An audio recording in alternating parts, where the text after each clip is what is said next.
have been meaning to make this video for like a week now.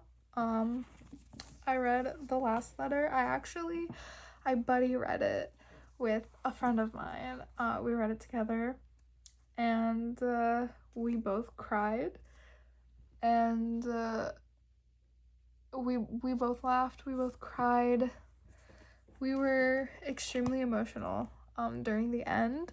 We were taking turns being ahead of each other. Like, we started off, I think I started a little bit before her, and then she ended up getting ahead of me, and then I like got ahead of her and I finished like a day before she finished, and then we were just talking about it, and then I just completely forgot to talk about it, which I was planning on.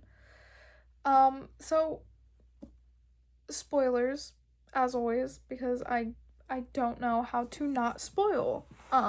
It's kind of a problem. But anyway, it was really good.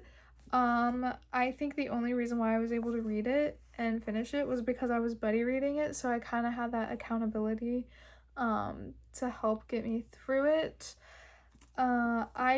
Right now, I'm in a dark romance headspace, and this is not dark.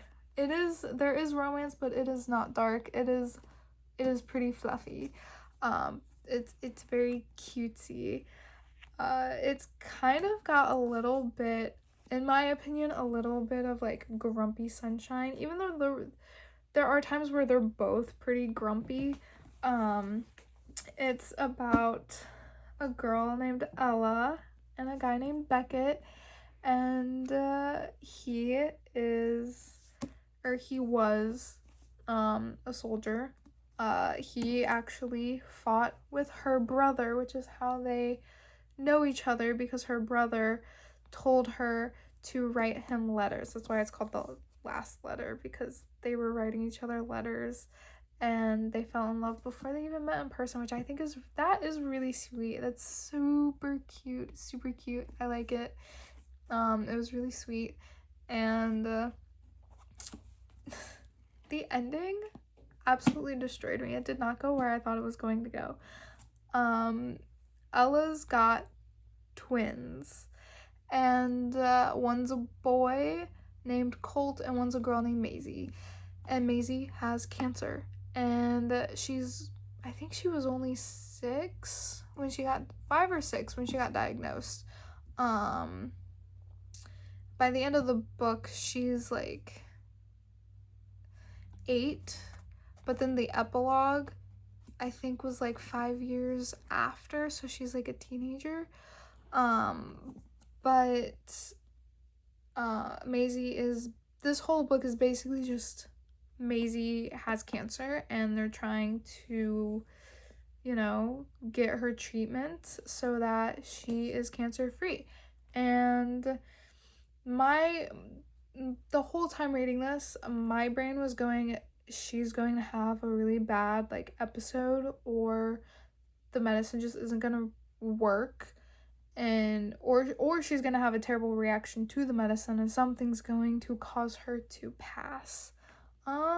That did not happen, which I am glad. But her brother died by a total accident. And the parallel between Maisie and Ella, both had a brother that was their best friend. They both lost their brother to an accident. Well, could you call Ryan's death an accident? In a way, yes, but also in a way, not really. He was filling in for Beckett because, again, they were working together. They knew each other. Beckett had just finished dealing with some traumatic stuff and told their boss that he couldn't go fight for them, and the boss was like, yeah, I don't blame you, and took Ryan to fill his spot, or I guess Ryan volunteered, and that got him. So yeah, that was sad. We actually don't really get to know Ryan all that well before he passes, because like it's the beginning of the book, really. Like we get maybe 2 scenes with him like presently in it, um which is actually kind of sad. I kind of would like to have seen more of him, or had like flashbacks. They didn't really do that. They didn't really have flashbacks. It was all about the letters, which I mean makes sense for the name of the book. But we didn't really get to see Ryan be Ryan. We just kind of like heard about him. And I feel like it would have been nice to have more of him, and not just people telling stories, more of just like flashbacks, or give him a little more time before passing would have been nice. But it was good. It was cute. I think I gave it a 4 out of 5. If you are into the cutesy little grouchy romances, I would say give this a try. It is sad. It is really sad. You are going to most likely cry. So keep that in mind. If you like the sad, gut-wrenching, I would read this. I do. I like the gut-wrenching and the darkness and all of that fun stuff, when it comes to romance. I want to be mentally tortured when reading a book. And this book definitely, towards the end, definitely did it.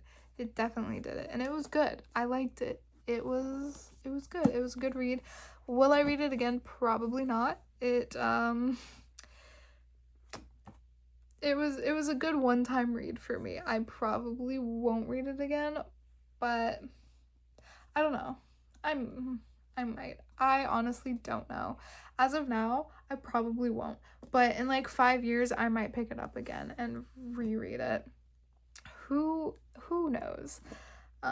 Yeah, I think that's all I have to say. It's just, this was a good book, and the friend that I read it with, her mom is now reading this book because we read it and we liked it, and now I'm like, my friend is giving me updates from her mom, and she's almost done with it, and I'm scared for when she gets to the end, because like it's really, really sad. It's really sad.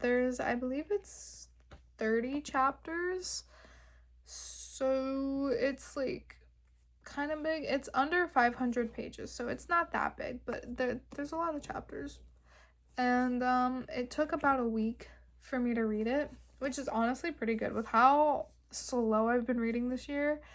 A week to get through a 430 page book, it's pretty good.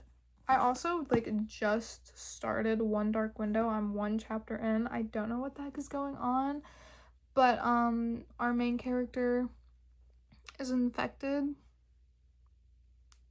and has voices in her head, and I'm not sure what the voices are.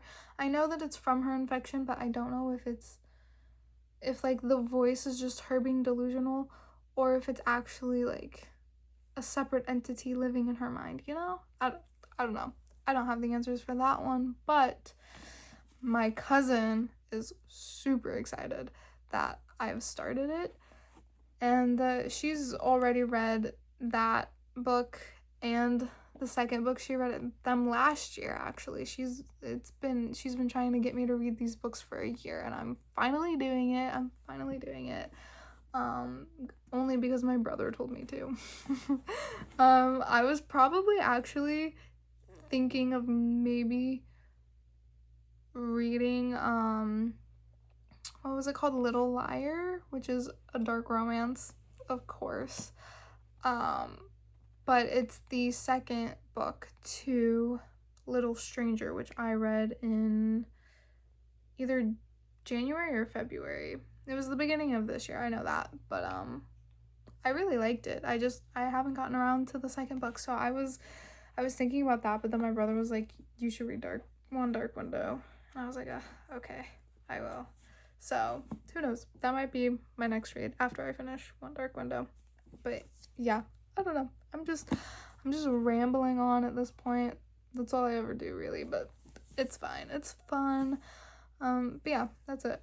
I will be back sometime in the near or far future. Who really knows?